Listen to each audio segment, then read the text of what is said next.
Halo semuanya, saya Ko Kurniawan. Sekarang kita akan bahas tentang materi package reflect atau singkatan dari reflection ya, di Golang.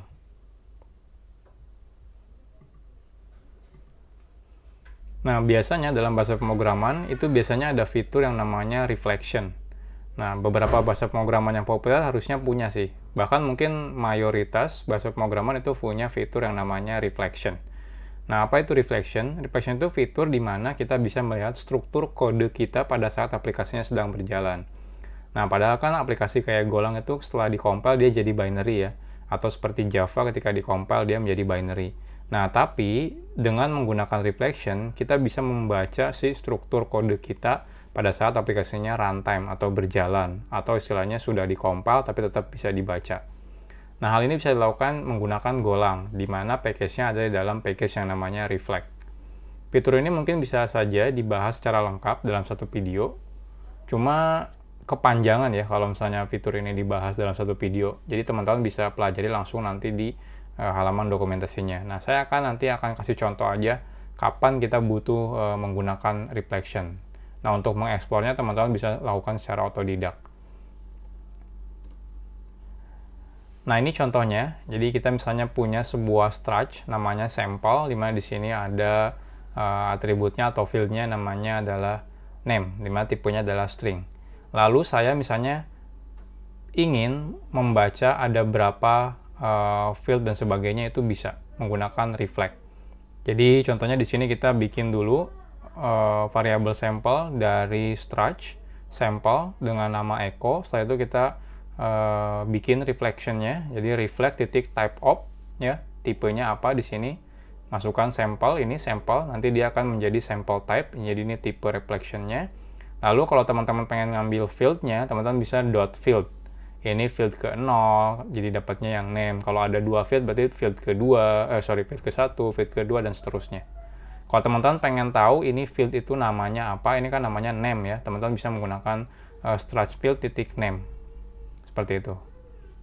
Oke, kita langsung praktekkan saja. Jadi di sini kita punya file namanya reflect ya. Kita bikin type struct namanya sample. Lalu di sini name string. Nah, selanjutnya teman-teman bikin dulu sampel sama dengan kita bikin misalnya echo seperti ini. Lalu teman-teman kalau bikin reflectionnya, teman-teman di sini misalnya sample type ya. Kita ambil reflect titik type of ya. Dia balikannya object type. Nah, ini adalah sample. Jadi ini adalah var type yang ada di reflect seperti ini. Nah, selanjutnya yang sample type ini teman-teman ada field ya. Kalau teman-teman pengen ngambil fieldnya, di sini ada 6 field. Pengen tahu jumlah yang field di sini ada berapa? Coba kita print. Kita print sample type titik 6 field. Pengen tahu ada berapa jumlah fieldnya. Kita lihat di sini ada satu ya, benar, karena di sini cuma ada satu. Nah, selanjutnya kita ambil print line sample type field yang ke 0. Jadi ini mirip ngakses seperti array. Titik name. Nah, kalau pengen tahu nama fieldnya. Oke. Kita run. Nah, di sini nama fieldnya adalah name. Jadi ini reflection. Jadi teman-teman pengen tahu struktur si aplikasi teman-teman saat aplikasinya sudah berjalan. Nah, nextnya apa lagi? Selain itu ada banyak sebenarnya. Ada juga istilahnya adalah struct tag. Ini cuma salah satu fitur yang ada di reflectionnya si Golang. Sebenarnya ada banyak. Saya akan bahas salah satunya lagi, ada struct tag. Struct tag ini adalah menambahkan tag ke dalam si struct, informasi struct-nya. Nah, cara membuat tag di Golang, di struct-nya itu cukup menggunakan petik seperti ini. Ini petik apa ya? Di petiknya itu bukan petik satu gitu ya, tapi yang di biasanya di pojok kiri keyboard gitu. Seperti tanda cacing untuk tanda cacingnya. Jadi ini required titik 2, ini jadi ini kayak nama tagnya, ini value tagnya. Kalau teman-teman lebih dari satu, tinggal tambahkan spasi, di sini nama tagnya lagi, ini value tagnya. Nah, kalau teman-teman pengen ngambil tagnya, teman-teman bisa menggunakan ini dari struct field-nya .tag. .get, terus di sini masukkan nama tagnya. Ini nama tag required atau misalnya max. Oke, kita kasih contoh. Jadi di sini teman-teman bisa seperti ini. Lalu di sini misalnya required true, misalnya contohnya seperti ini, atau string seperti ini. Lalu di sini apalagi ya? Contohnya max ya. Seperti ini 10 misalnya. Oke, 10. Nah, teman-teman kalau pengen ngambil si tag ini atau ini, teman-teman bisa menggunakan sample type ya. Field keberapa? Fieldnya ke 0 misalnya, titik tag titik get. Misalnya di sini required. Lalu di sini max contohnya. Oke, kita running lagi. Nah, hasilnya true ya. Required-nya true. Dan ini 10 max-nya. Gimana kalau yang tidak ada? Contohnya min. Ups. Kita lihat. Nah, kosong dia. Jadi dapatnya string kosong. Ketika di get, dia kan balikannya string. Maka dapatnya string kosong. Kalau misalnya memang tag-nya tidak ada. Nah, jadi seperti ini. Kalau teman-teman pengen menambahkan tag seperti ini. Nah, tag seperti ini cocok banget kalau teman-teman mau bikin contohnya library untuk ngelakuin validasi. Jadi dibandingkan teman-teman cek manual menggunakan if else.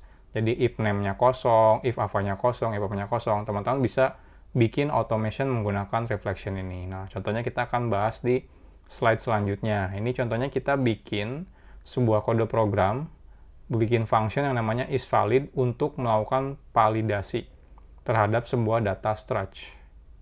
Jadi seperti ini. Nah, ini kita coba praktekkan. Jadi di sini kita akan buat function isValid, di mana dia data berupa interface kosong. Ini returnnya boolean. Artinya apa? Artinya dia datanya kalau returnnya true dia valid, kalau returnnya false dia tidak valid. Jadi simple logikanya ya, logiknya. Jadi kita akan ambil data reflection-nya, lalu kita iterasi semua field-nya, lalu kita cek apakah field-nya ada tag required dan value-nya adalah true. Nah, kalau ini true, maka kita akan cek si datanya. Datanya kalau misalnya dia sama dengan string kosong, maka kita anggap dia tidak valid. Ya, kalau misalnya semuanya tidak ada yang kosong, maka baru kita anggap valid. Oke, jadi simple ya. Jadi pertama kita ngelakuin perulangan dulu dari 0 sampai jumlah field-nya ada berapa. Karena kan kita tidak tahu ya, jadi kita nggak bisa hardcode. Jadi di sini mungkin ada 1, di nanti struct yang lain mungkin ada 2 dan seterusnya. Jadi di sini kita bikin tag dulu, type ya. Ambil dari reflect titik type of data. Nah, selanjutnya kita bikin perulangan ya. I 0,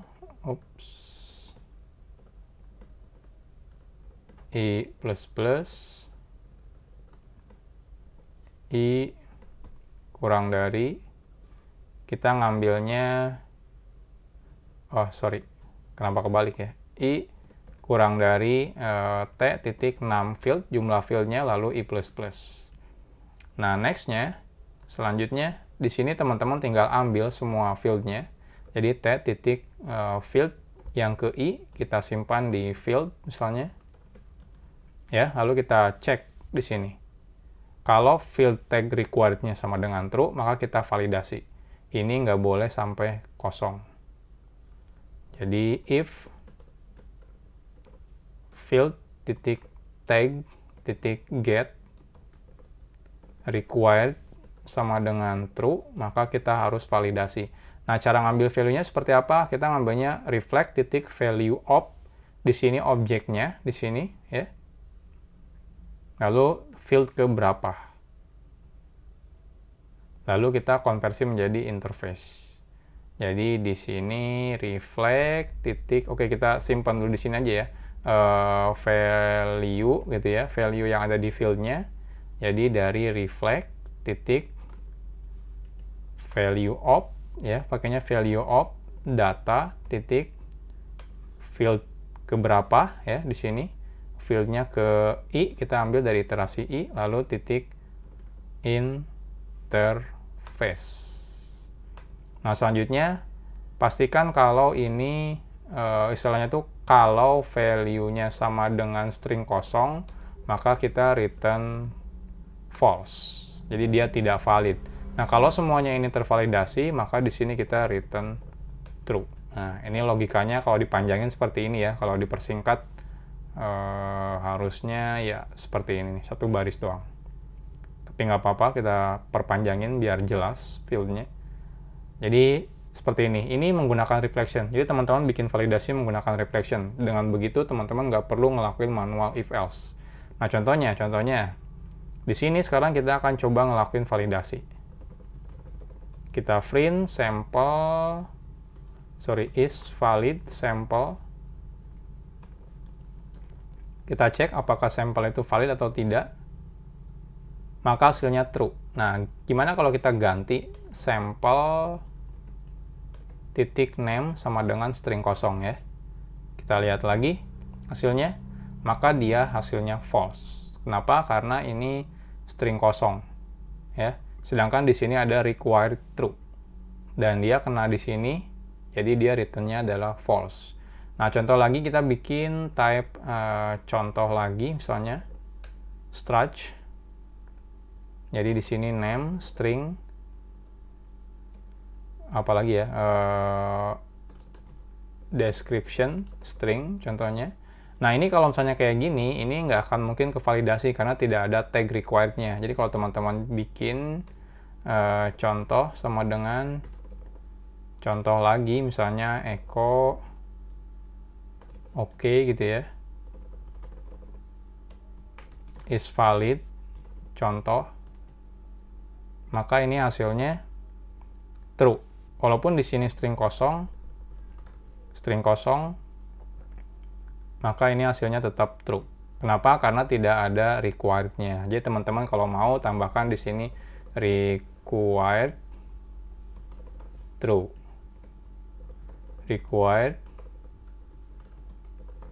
seperti ini. Nah, kalau ini baru otomatis dia akan menjadi error. Lihat di sini is validnya false. Kalau kita tambahkan di sini echo oke, baru hasilnya valid. Nah, jadi seperti itu cara penggunaan contoh kasus penggunaan reflection. Jadi lebih enak ya dengan menggunakan reflection, teman-teman bisa bikin validation framework untuk ngelakuin validasi. Next, kita akan bahas package yang lainnya, namanya adalah package regex.